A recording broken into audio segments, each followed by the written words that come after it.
Hola, ¿cómo están? Muy buenos días a todos, muy buenos días a todas. Vamos a iniciar nuestra clase número sexta, ya aquí en el curso de Deleuze y el arte, en curso virtual. Esta clase vamos a dedicársela a un libro, a este libro que tenemos acá que se llama El Pliegue, ahí lo ven, Leibniz y el Barroco. ¿Mm? A ver, es un poco atípico respecto de lo que veíamos viendo, porque estábamos pensando cada clase en relación con un tipo de arte. Bueno, arrancamos con qué es la filosofía, para situar un poco la cuestión del arte respecto de la filosofía y la ciencia, en Deleuze. Después vimos a Carmelo Bene y el teatro, vimos a Francis Bacon y la pintura, vimos los dos libros de cine, la imagen movimiento, la imagen tiempo, cine clásico, cine moderno. Por lo tanto, veníamos las últimas clases respecto de artes específicos. Esta clase no va a ser sobre un arte específico, sino en todo caso sobre un estilo. Un estilo, que es el barroco, que a la vez implica un tipo de filosofía, que podemos llamar filosofía barroca, ¿no? Y que a Deleuze siempre le interesó, y particularmente asociado obviamente con la filosofía de Leibniz. La idea va a ser la siguiente, digamos, yo no voy a centrarme tanto en la filosofía de Leibniz, que es una filosofía racionalista de un filósofo de 1600, alemán, muy complejo, que a Deleuze la verdad que le interesaba con bastante detalle. Hay un curso que le dedicó entero en la Universidad de Vincennes, que está editado también en castellano por Editorial Cactus, pero como este es un curso de Deleuze y el arte, si bien vamos a hacer algunas alusiones a Leibniz, la idea no es trabajar sobre específicamente solamente la filosofía de Leibniz, sino más bien sobre el barroco como estilo, o sea, como estética particular, cuáles serían los atributos, cuáles serían las características de lo barroco que le interesa a Deleuze y que vemos en diferentes manifestaciones filosóficas, pictóricas, literarias, etcétera, etcétera. Bueno, tengo un material de lectura que es un material breve, es solamente una página, ¿no? Porque me parece que en este caso es más interesante trabajar con el texto, no es un texto, como ven, es un texto fino, no es un texto largo, un poco a diferencia de los otros. Así que lo que escribí son dos puntos fundamentalmente, con algunas características generales, y después vamos a hacer más bien toda una clase de lectura y análisis de texto, porque yo siempre prefiero más trabajar, cuanto más podemos trabajar con el texto, mejor, sobre todo en el caso de Deleuze, donde es fundamental ver cómo dice las cosas, cuál es el sentido de las nociones y de los términos que plantea. Bueno, vamos a iniciar con este breve material y luego pasamos a esto. En el pliegue, que es el libro Leibniz y el Barroco, un libro de 1988, ¿no? Déjenme verificar algo, sí, 1988, creo que la clase pasada dije el 87, es el 88. Deleuze reflexiona a partir de tres nociones que vertebran todo el texto. Así están divididos los capítulos, tres nociones. La primera noción es la noción de pliegue, obviamente, y lo que implica esto, repliegue de la materia, pliegue del alma, el barroco, como la manifestación del pliegue en el arte. La segunda es las inclusiones, lo que llama Deleuze las inclusiones. Ahí aparece el principio de razón suficiente de Leibniz, la incomposibilidad, la individualidad, la libertad y el acontecimiento, ¿no? Diferentes decisiones de lo que llama Deleuze las inclusiones. El barroco va a ser un estilo inclusivo que va a sumar todo el tiempo. Y por último, esta tercera noción, más que noción es una expresión, el tener un cuerpo. ¿Qué es tener un cuerpo? Y ahí podemos pensar la percepción de los pliegues y la nueva armonía. Por tanto, estas tres nociones, o dos nociones y una expresión, que son pliegue, inclusión y tener un cuerpo, van a ser las que van a vertebrar toda nuestra reflexión en torno a la cuestión barroca. Según el filósofo, el barroco no cesa de hacer pliegues hasta el infinito. Si hay una característica del barroco es esta idea de esta apertura, esta perpetua sumatoria, perpetua adición de pliegues ad infinitum.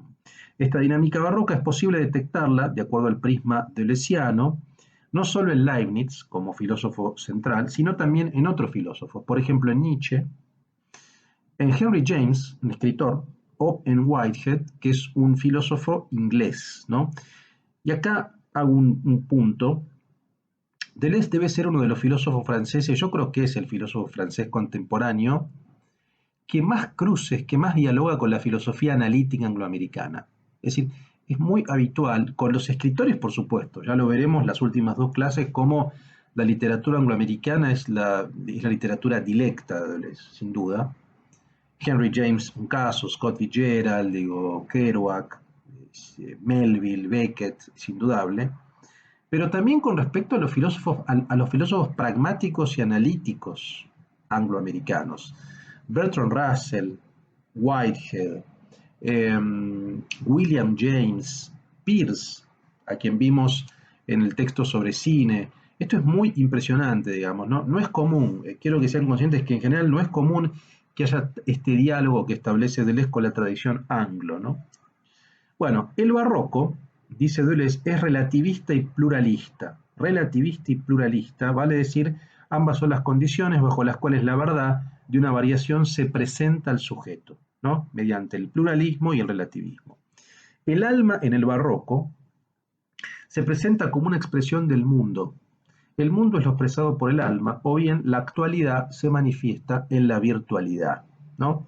Esta dialéctica, por así decirlo, entre alma y mundo va a ser fundamental, según Deleuze, para entender el barroco, o bien la actualidad se manifiesta en la virtualidad. ¿Qué quiere decir que la actualidad se manifiesta en la virtualidad? Bueno, que el barroco es un estilo de la potencia, es un estilo de lo posible, un estilo de lo virtual, o sea, lo virtual puede actualizarse, como no. Por eso dice, la actualidad se manifiesta en la virtualidad, la actualidad, lo actual se manifiesta en lo posible. Es un estilo que al incluir, ¿no?, pliegues hasta el infinito, es un estilo de la virtualidad permanente. El barroco en el arte se puede detectar a partir de 6 elementos, ¿no? Esto primero que dijimos tiene que ver más bien con lo conceptual en términos generales. Veamos ahora el barroco respecto del arte, que es lo que nos interesa en este curso. Se puede detectar a partir de 6 elementos, según Deleuze. Dice, el pliegue hasta el infinito, que es un poco lo que dijimos, la dicotomía interior-exterior en la materia y el alma, como segundo elemento, lo interior y lo exterior, habría cierta contaminación de uno sobre otro, lo alto-bajo, o lo que llama Deleuze los dos pisos, el despliegue, que es la continuación de su acto, las texturas, el estiramiento que expresa el pliegue, texturas, y el paradigma, que es el entrelazamiento de texturas. Esos serían, según Deleuze, 6 elementos del barroco estético o del barroco del arte. Los repito, el pliegue hasta el infinito, la dicotomía interior-exterior en la materia del alma, lo alto-bajo, el despliegue, las texturas y el paradigma. En Leibniz y Borges van a ver que es muy interesante, lo vamos a leer ahora, cómo entiende, cómo lee Deleuze Borges, ¿no? Acá también podemos hacer una nota al pie. Me parece a mí que Borges, el gran escritor argentino, ¿no?, es un escritor que realmente es bastante reivindicado por Deleuze, es muy citado, no solamente es citado en el pliegue, es citado en La imagen tiempo, ¿sí?, cuando habla de una película que no mencionamos, de Hugo Santiago, que es un director argentino, con guión de Borges y Bioy, pero también es citado, si mal no recuerdo, en los primeros textos de Deleuze. Si mal no recuerdo, en Lógica del Sentido aparece también Borges, aparece Borges. Quiero decir, tiene presencia. Foucault también lo cita, por ejemplo, en Las palabras y las cosas. Digo, debe ser el autor latinoamericano eh, más citado por Deleuze, ¿no? Y en este caso hace una lectura del Jardín de senderos que se bifurcan que es maravillosa, que ahora vamos a verla. Pero bien, porque además Borges era muy leibniziano, es decir, leía Leibniz, citaba Leibniz, ¿no? Entonces dice Deleuze, en Leibniz y Borges observamos, según Deleuze, estas series que se convierten en pliegues infinitos, series que se convierten en pliegues infinitos. Leer El jardín de senderos que se bifurcan del escritor argentino para dar cuenta de ello. ¿Qué es un acontecimiento en términos de Deleuze? ¿Qué es un acontecimiento? Dice, una multiplicidad caótica, una extensión, una vibración sonora y luminosa, un caosmos. Caosmos, bueno, un cosmos caótico. Esta es una expresión que también utiliza Guattari, el caosmos, ¿no? Bien. El barroco entonces como transición, como intento de reconstruir la razón clásica a través de un mundo de capturas, no de clausuras. La mónada leibniziana, bueno, este es un concepto de Leibniz, que es el concepto de mónada, que expresa un mundo a través de su cuerpo. La mónada sería algo así como la partícula elemental que expresa un mundo, ¿no? Todo pliegue, dice el filósofo, pasa entre el alma y el cuerpo, entre lo inorgánico y lo orgánico, la bisagra y la costura.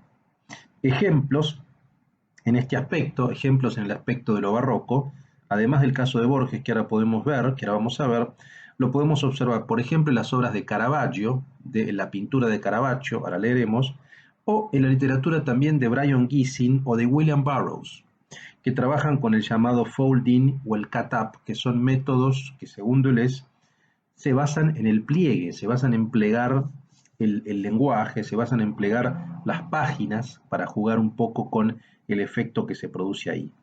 Por tanto, entonces el barroco hay que entenderlo como un género de transis, como un estilo, como una estética que intenta reconstruir la razón clásica a través de un mundo de capturas y no de clausuras, en la cual pasamos del alma al cuerpo, del inorgánico al orgánico. Bueno, este es el material que yo tenía escrito. Vamos a ver algunas de estas cuestiones mencionadas en el texto, las vamos a extender, ¿no? Bien. Capítulo 1. El capítulo 1 se llama Los repliegues de la materia, ¿no? Y vean cómo lo plantea Deleuze, la página 11, ¿no? Dice, el barroco no remite a una esencia, sino más bien a una función operatoria, a un rasgo. No cesa de hacer pliegues, no inventa la cosa. Ya había todos los pliegues procedentes de Oriente, los pliegues griegos, romanos, románicos, góticos, clásicos. Pero él curva y recurva los pliegues, los lleva hasta el infinito, pliegue sobre pliegue, pliegue según pliegue. El rasgo del barroco es el pliegue que va hasta el infinito. En primer lugar, el barroco diferencia los pliegues según dos direcciones, según dos infinitos, como si el infinito tuviera dos pisos, los repliegues de la materia y los pliegues del alma. A eso nos hacemos referencia cuando hablamos de dos pisos o de dos dimensiones, el alma y la materia. Dice, abajo la materia es acumulada según un primer género de pliegues, después organizada según un segundo género en la medida en que sus partes constituyen órganos plegados diferentemente y más o menos desarrollados, ¿no? Entonces el primer elemento es esto, ¿no? El barroco no tiene esencia, sino que es un rasgo o una función operatoria, y como su característica central podemos decir que no cesa de hacer pliegues hasta el infinito, ¿no? Pliegues de diferentes estilos, pueden ser pliegues griegos, romanos, románicos, bucles, inclusiones de estilos precedentes, poco así lo podemos definir. Vamos a la página 14, ¿no? Vamos a la página 14. 14 y 15. Vean lo que dice, siguiendo sobre el pliegue. Dice, la unidad de la materia, el más pequeño elemento del laberinto, es el pliegue, no el punto, que nunca es una parte, sino una simple extremidad de la línea. Por eso las partes de la materia son masas o agregados, como correlato de la fuerza elástica compresiva. El despliegue no es, pues, lo contrario del pliegue, sino que se sigue el pliegue hasta otro pliegue. Esto está bien, ¿no? Parece un juego de palabras, pero no lo es. El despliegue no es lo contrario del pliegue. No, el despliegue también es un pliegue que lleva a otro pliegue. Dice partículas torneadas en pliegues y que un esfuerzo contrario cambia y recambia. Pliegues de los vientos, de las aguas, del fuego, de la tierra y pliegues subterráneos de los filones en la mina. Los plegamentos sólidos de la geografía natural remiten en primer lugar a la acción del fuego, luego a las de las aguas y los vientos sobre la tierra, en un sistema de interacciones complejas. Los filones mineros son semejantes a las curvaturas cónicas. Unas veces se terminan en círculo o en elipse, otras se prolongan en hipérbola o parábola. Salteo un párrafo, voy hacia el final de la página 15, dice, la materia pliegue es una materia tiempo en la que los fenómenos son como la descarga continua de infinidad de arcabuces de viento. También aquí se adivina la afinidad de la materia con la vida, en la medida en que casi una concepción muscular de la materia que sitúa el resorte en todas partes. Bueno, acá hay dos elementos, ¿no? El pliegue incluye, por así decirlo, un elemento material, que es central. Acá se revela un poco cierto elemento materialista que tiene Deleuze, que es indudable, que tiene que ver con la prioridad del plano de inmanencia, ¿no? de aquello que es inmanente, es decir, que no hay trascendencia, y un poco el pliegue sería ese despliegue de la materialidad, pero una materialidad que también implica una materia-tiempo, como dice acá, la materia pliegue es una materia-tiempo, ¿no? Es decir, ¿por qué? Bueno, porque tiene que ver también un poco con lo que leíamos la clase pasada respecto de la imagen tiempo, ¿no? Es decir, en el sentido de el tiempo para Deleuze, y esto es algo que ya viene, que no puedo un poco desarrollarlo porque es un tema muy extenso, pero los invito, por ejemplo, a leer los primeros textos de Deleuze, Diferencia y repetición y lógica del sentido, sobre todo lógica del sentido, porque ahí lo que plantea Deleuze es un tiempo no cronológico, en lugar de cronos, aion, ¿no? Es decir, un tiempo pensado más bien como simultaneidades que como sucesiones, ¿no? No la sucesión cronológica, sino lo simultáneo. Lo simultáneo implica la virtualidad, es decir, que algo en potencia puede actualizarse, por tanto está en germen virtual, ¿no? Lo mismo vemos respecto del pliegue barroco, es decir, en potencia se puede actualizar. En ese sentido lo estamos diciendo, ¿no? Bien, vamos a pasar ahora a la página 29, ¿no? Página 29 hacia el final, dice, en resumen, siempre hay una inflexión que convierte la variación en un pliegue y que lleva el pliegue o la variación hasta el infinito. El pliegue es la potencia, esto que decíamos recién, es la potencia, como vemos en el número irracional que pasa por una extracción de raíz o el cociente diferencial que pasa por la relación de una magnitud y una potencia, como condición de la variación. La propia potencia es acto, es el acto del pliegue. Releo esto, la propia potencia es acto, es el acto del pliegue. ¿Por qué? Porque el pliegue es potencialidad, es virtualidad que se puede actualizar en tanto se puede desplegar hasta el infinito. Esa es la característica de la estética barroca, ¿no? Su potencialidad, su virtualidad hasta el infinito, ¿no? Vean lo que plantea en la página 31, ¿no? Dice, tal es el fundamento del perspectivismo, que esta es una expresión más bien de Nietzsche, ¿no? La perspectiva, que la realidad es producto de perspectivas, ¿no? Esto no significa una dependencia respecto a un sujeto definido previamente, al contrario, dice, será sujeto lo que alcanza el punto de vista, o más bien lo que se instala en el punto de vista. O sea, habría un punto de vista y en ese punto de vista se instala el sujeto. Por eso la transformación del objeto remite a una transformación correlativa al sujeto. El sujeto no es un sujeto, sino un superjeto, como dice Whitehead. Al mismo tiempo que el objeto deviene objetil, el sujeto deviene superjeto. Entre la variación y el punto de vista hay una relación necesaria. No se implementa en razón de la variedad de los puntos de vista. El punto de vista no varía con el sujeto, al menos en primer lugar. Al contrario, es la condición bajo la cual un eventual sujeto capta una variación. El perspectivismo en Leibniz, también en Nietzsche, en William y en Henry James, en Whitehead, es realmente un relativismo. El perspectivismo, entonces, es un relativismo, pero no es el relativismo que se piensa, no es una variación de la verdad según el sujeto. Esto es importante, digo, es un perspectivismo que no tiene que ver con que hay una prioridad del sujeto que hace depender esa perspectiva de su condición. No, más bien habría un lugar previo al sujeto y ese lugar es habitado por el sujeto, ¿se entiende? Habría diferentes perspectivas, pero esas diferentes perspectivas no dependen de sujetos que las constituyen. Hay diferentes perspectivas, porque esto es lo propio del barroco. El barroco implica la actualización de esas virtualidades, implica el despliegue. El despliegue implica en diferentes puntos de vista. Ahora, el punto de vista o la perspectiva, si ustedes quieren, es previa al sujeto. El sujeto se sitúa en una perspectiva que es independiente de él. A esto está diciendo Deleuze, ¿no? Cuando dice esta idea que es un relativismo, pero no es el relativismo que se piensa, que tiene que ver con eso, bueno, hay una perspectiva porque hay un sujeto que da su perspectiva personal. No, esa perspectiva es previa al sujeto. El sujeto se instala ahí, Dice, no es una variación de la verdad según el sujeto, sino la condición bajo la cual la verdad de una variación se presenta al sujeto. Esa es precisamente la idea misma de la perspectiva barroca. Entonces, cuando hablamos de perspectiva barroca, hablamos de esto, que es una perspectiva que no es subjetiva, que es, en todo caso, es previa a la subjetividad. La subjetividad se instala en una perspectiva formada por este despliegue, por esta actualización.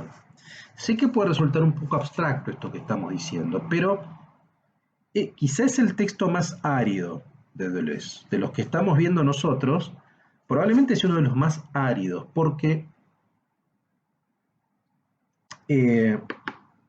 van a ver que también Deleuze habla de matemática. Yo no me meto mucho en eso porque no es el objetivo, pero habla de cálculo. Habla de cálculo. De hecho, hay ciertos gráficos que él toma de algunos matemáticos. Es un texto que es complejo. Pero vamos a centrarnos sobre todo en la cuestión del arte, la cuestión de la estética, no es un curso sobre ciencia, digamos, ¿no? Y es un texto bastante, por otra parte, bastante raro para Deleuze, porque menciona autores que no suele mencionar. Por ejemplo, en la página 44, 45, habla de Heidegger, que es un autor que Deleuze no suele tratar, ¿no? Realmente, prácticamente no menciona en casi toda su obra. Acá menciona a Heidegger, vean lo que dice en la página 44, dice, cuando Heidegger invoca el Zwiefalt como diferenciante de la diferencia, quiere decir ante todo que la diferenciación no remite a un indiferenciado previo, sino a una diferencia que no cesa de desplegarse y replegarse en cada uno de los dos, y que no despliega uno sin replegar el otro, en una coextensividad del desvelamiento y el velamiento del ser. La duplicidad del pliegue se reproduce necesariamente en los dos que él distingue, pero que al distinguirlos los relaciona entre sí. Escisión en la que cada término relanza al otro, tensión en la que cada pliegue está tensado en el otro. El pliegue es sin duda la noción más importante de Mallarmé. No solo la noción, sino más bien la operación, el acto operatorio, que lo convierte en un gran poeta barroco. Hérodiade ya es el poema del pliegue. El pliegue del mundo es el abanico o el unánime pliegue. Una vez es el abanico abierto hace subir y bajar todos los granos de materia, cenizas y nieblas, a través de las cuales se percibe lo visible, como por los agujeros en un velo.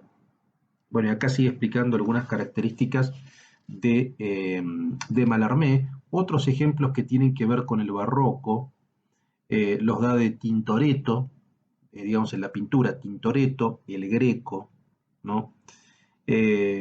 Me parece a mí que es un texto en el cual se trabaja con ejemplos pictóricos, obviamente, y literarios, o sea, pintura y literatura fundamentalmente. Acá en la página 50 que tengo marcado, habla de el Cristo en el huerto de los olivos del Greco. Pero quiero leerles esto, vean lo que dice acá. Dice en la página 50, dice, los mismos rasgos considerados rigurosamente deben explicar la extrema especificidad del barroco y la posibilidad de extenderlo fuera de sus límites históricos. O sea, este es el punto. O sea, no es que Deleuze hace una historia del arte del barroco, no es que el barroco es un estilo situado históricamente, sino que podemos tomar la noción esta para extenderla más allá. De hecho, si hablamos de Borges o de Burroughs, históricamente son muy posteriores, ¿no? Dice, esta es la aportación del barroco en el arte en general, la aportación del leibnizianismo a la filosofía. Y acá menciona el punto 1, punto 2, punto 3, punto 4, punto 5, ¿no? Menciona el punto 6, que son estos 6 puntos que yo les leí en el material, que es el pliegue, el interior y el exterior, las texturas y el paradigma. Así que esto ya lo mencionamos. No lo voy a volver a leer porque ya lo mencionamos, así que vamos a pasarlo. Acá sí había marcado, por ejemplo, la página 52, para que vean los cruces entre los autores que vimos. Deleuze menciona esta noción de histéresis, de histeria, que habíamos visto en Bacon. Como ven, los textos se van cruzando, las nociones de histéresis, ¿no? Vean lo que dice en la página 52, dice... Quizás sea en el límite donde mejor aparece la textura antes de la ruptura o del desgarro. cuando el estiramiento ya no se opone al pliegue, sino que lo expresa en estado puro, según una figura barroca indicada por Bernard Caillé.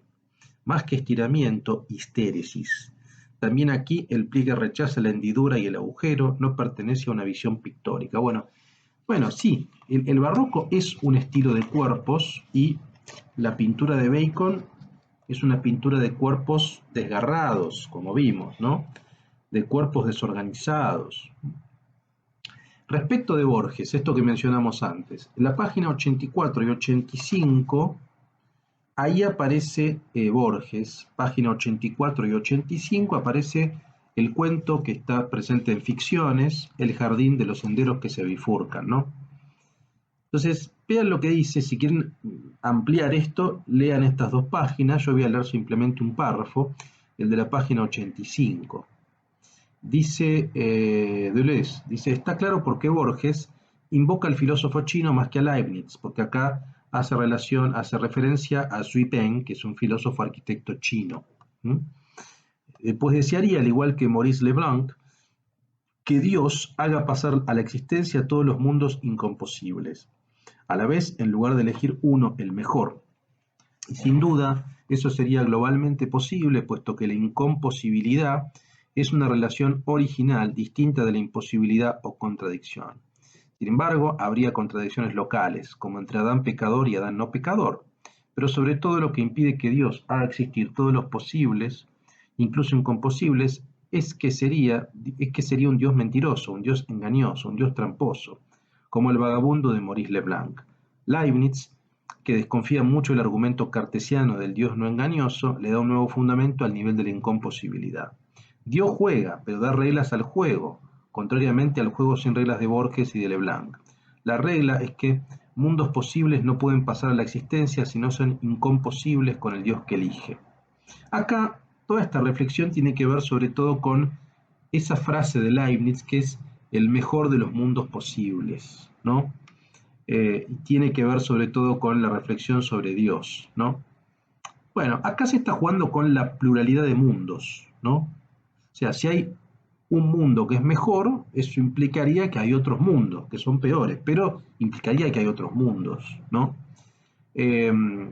Esa coexistencia de diferentes mundos daría cuenta de la pluralidad barroca, de la virtualidad barroca, que hay mundos que se actualizan y otros que no. Y un poco, si ustedes han leído el cuento de Borges, del jardín de senderos que se bifurcan, es un poco eso, digamos, ¿no? Es la posibilidad de elección entre diferentes mundos posibles que se bifurcan, ¿no?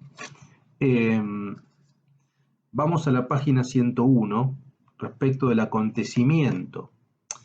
Dice Whitehead, ¿no? Acá menciona algunos libros de Whitehead, el sucesor o el diádoco, como los platónicos llamaban al jefe de escuela. Pero es una escuela un poco secreta. Con Whitehead resuena por tercera vez la pregunta ¿qué es un acontecimiento? Whitehead reanuda la crítica radical del esquema atributivo, el gran juego de los principios, la multiplicación de las categorías, la conciliación de lo universal y del caso, la transformación del concepto en sujeto. Provisionalmente es la última gran filosofía angloamericana, justo antes de que los discípulos de Wittgenstein extiendan sus brumas, su suficiencia y su terror. ¿Cuáles son las condiciones de un acontecimiento para que todo sea acontecimiento? El acontecimiento se produce en un caos, en una multiplicidad caótica a condición de que intervenga una especie de criba.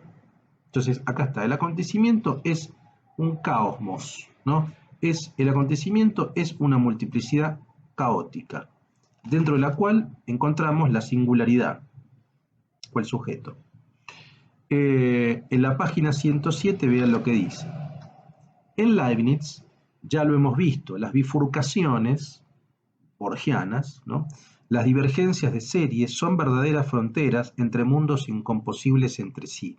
Hay diferentes mundos incomposibles que no se pueden componer entre sí. Son verdaderas fronteras.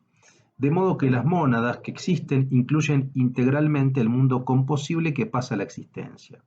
Para Whitehead y para muchos filósofos modernos, por el contrario, las bifurcaciones, las divergencias, Las incomposibilidades, los desacuerdos pertenecen al mismo mundo abigarrado. Es decir, esa es la diferencia que habría entre Leibniz y Whitehead.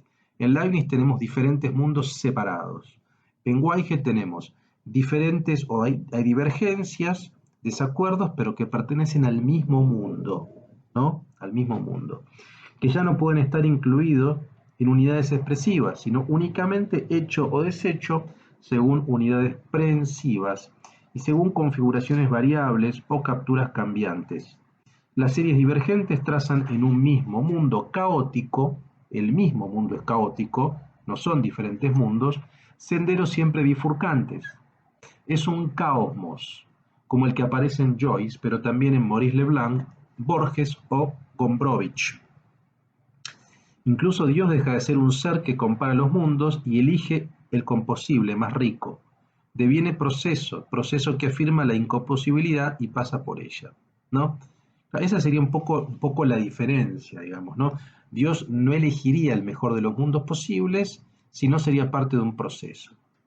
Todas estas diferenciaciones que uno podría llamar metafísicas entre Leibniz y Whitehead son diferentes formas, desde el punto de vista estético, de mi óptica, para pensar formas barrocas, que es una sucesión de series divergentes, ¿no? Vamos a la página 121, Dice lo siguiente, bueno, siempre despliego entre dos pliegues, y si percibir es desplegar, siempre percibo en los pliegues. Toda percepción es alucinatoria porque la percepción no tiene objeto. La gran percepción no tiene objeto y ni siquiera remite un mecanismo físico de excitación que la explicaría desde afuera. Solo remite al mecanismo exclusivamente psíquico de las relaciones diferenciales entre pequeñas percepciones que la componen en la mónada. Bueno, acá está hablando más bien de la idea de percepción alucinatoria, ¿no? Pero más allá de eso, quiero que subrayen en la página 121, dice siempre despliego entre dos pliegues, y si percibir es desplegar, siempre percibo en los pliegues. Es decir, no hay percepción que no sea en los pliegues. En definitiva, para el barroco no hay nada que no sea en los pliegues. Veamos lo que dice acá respecto de Caravaggio. Lo dice como una pregunta, pero hay un texto que él menciona en la nota a pie de Françoise Bardon, Caravage ou l'expérience de la matière, de Puff, ¿no? Caravaggio como pintor de la textura, en ese sentido, ¿no? De la textura y los colores. Página 147, vean lo que dice. A partir de acá, dice, en ese caso la materia no solo tiene estructuras y figuras, sino texturas. En la medida en que implica esas multitudes de mónadas, es que de las que es inseparable. Una concepción barroca de la materia, en filosofía como en ciencia o en arte, debe llegar hasta ahí. Una texturología, me gusta esta expresión, podemos pensar el barroco como una texturología, que revela un organicismo generalizado o una presencia de los organismos por todas partes. Un organicismo generalizado, presencia de los organismos por todas partes. La pintura de Caravaggio, bueno, ahí aparece la alusión a Caravaggio. La materia segunda está vestida, pero vestido quiere decir dos cosas: que la materia es superficie portadora, estructurada, revestida de un tejido orgánico, o bien que el propio tejido o el revestimiento, textura, que envuelve la estructura abstracta. Hay alusiones incluso, no sé si lo había marcado esto, a la moda, ¿no? Precisamente la moda, lo que tiene que ver con los vestidos, como vemos acá, esta palabra, le interesaban a Deleuze, ¿no? Porque la moda también es un arte de texturas o de texturología. Ahí se ve el elemento barroco, ¿no? Vamos a la página 153. Dice la pregunta, se hace Deleuze.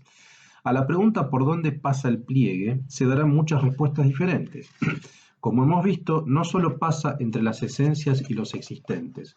Por supuesto, también pasa entre el alma y el cuerpo, y ya pasa entre lo inorgánico y lo orgánico en lo que concierne a los cuerpos, y además entre las especies de mónadas en lo que concierne a las almas.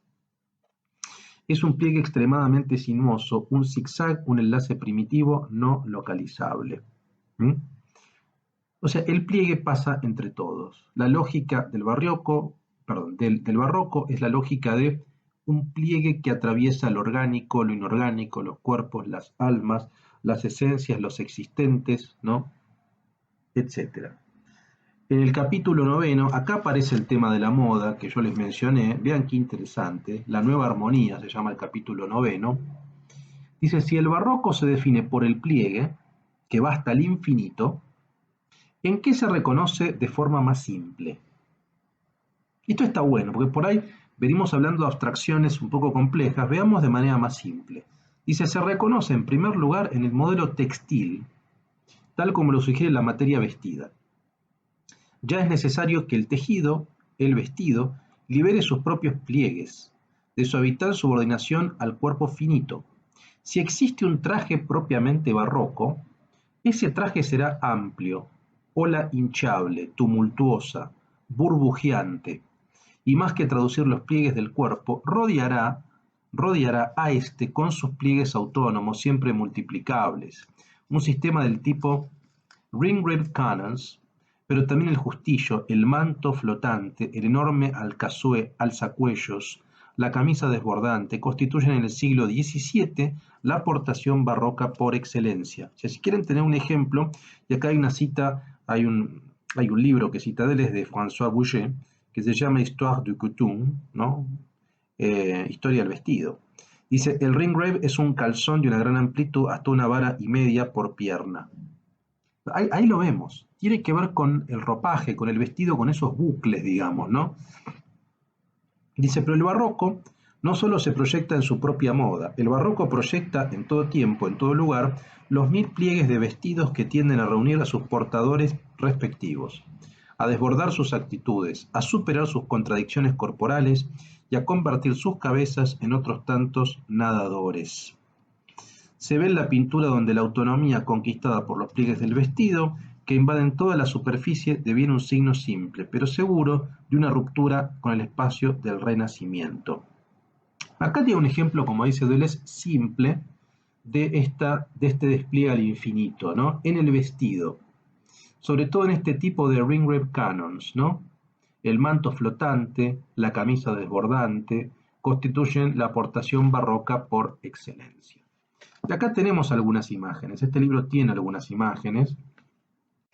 Por ejemplo, en la página 158 tenemos Firavino, llamado el Caballero Maltés, Vetera, Alegoría de los 5 sentidos. Claramente son pinturas donde se ve el pliegue, por ejemplo, estamos viendo mesas con naturalezas muertas, con algunos adornos caídos en la mesa, un trabajo con la luz y con la sombra, y sobre las mesas tenemos precisamente pliegues de telas. No sé si acá se puede ver, pero si no, quizá ahí se puede ver un poco. Si no, obviamente en el libro lo pueden ver con claridad, pero vean estos pliegues de las telas. Esto es una manifestación barroca muy clara desde el punto de vista estético, ¿no? Bueno, y vamos a la última cita que tenemos marcada acá, la 175, donde habla de Burroughs, de otros artistas, vean, ¿no? Y acá aparece la música barroca también, eso está bueno. Dice, entre el texto y la música no hay que contentarse con correspondencias binarias, que serían forzosamente arbitrarias. ¿Cómo plegar el texto para que sea envuelto en la música? Este problema de la expresión no solo es fundamental para la ópera. Los barrocos son quizá los primeros en proponer una respuesta sistemática. Los acordes determinan los estados afectivos conformes al texto y dan a las voces las inflexiones melódicas necesarias. El texto se pliega según los acordes y la armonía los envuelve. El mismo problema expresivo no cesará de animar la música hasta Wagner o Debussy. Y en la actualidad Cage, John Cage, Boulez, Pierre Boulez y Stockhausen, Berio, Lucio Berio.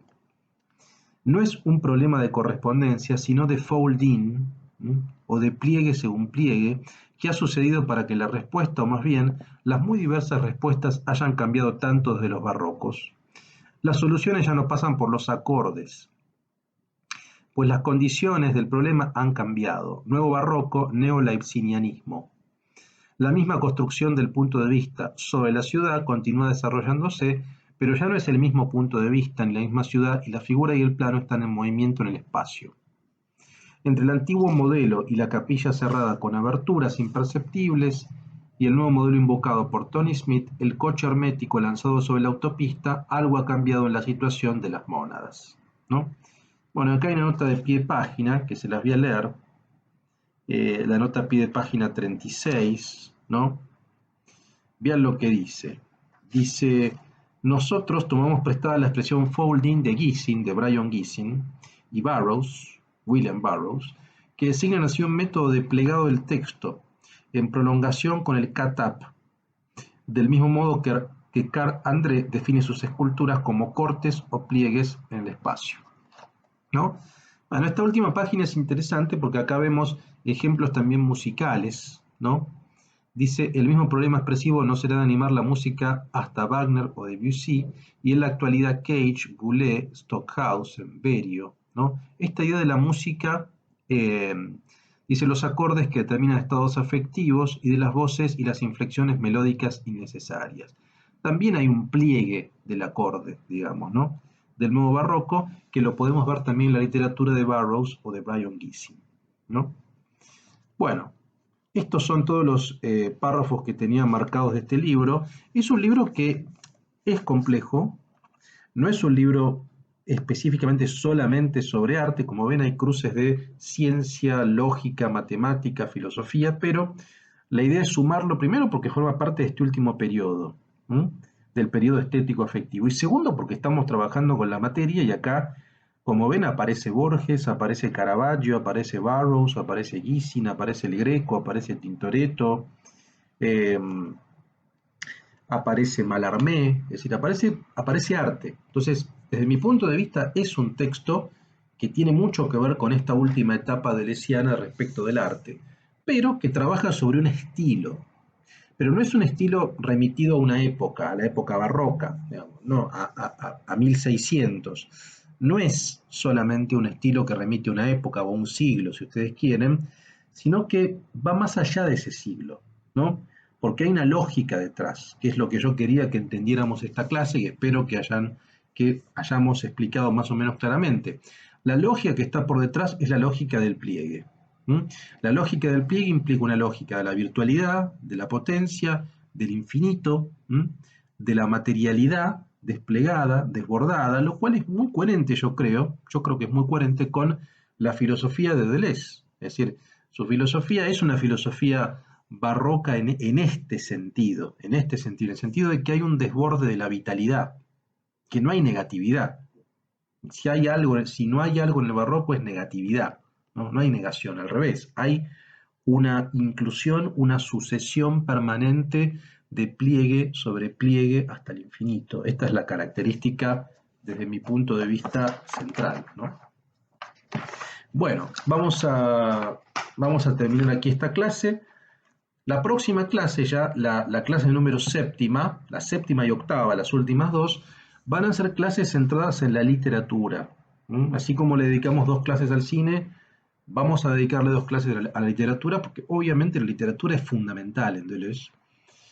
Y es fundamental desde el comienzo, ¿no? No solamente en esta última etapa del 80 al 95, sino que ya tenemos textos en la década del 60, por ejemplo, sobre Proust y sobre Sacher-Masoch, que vamos a ver. Entonces, realmente es fundamental la cuestión literaria en Deleuze, y eso lo veremos la próxima clase. Bueno, cualquier aporte, cualquier intervención, los espero en el foro interactivo como siempre, y les mando un fuerte abrazo a todos y a todas.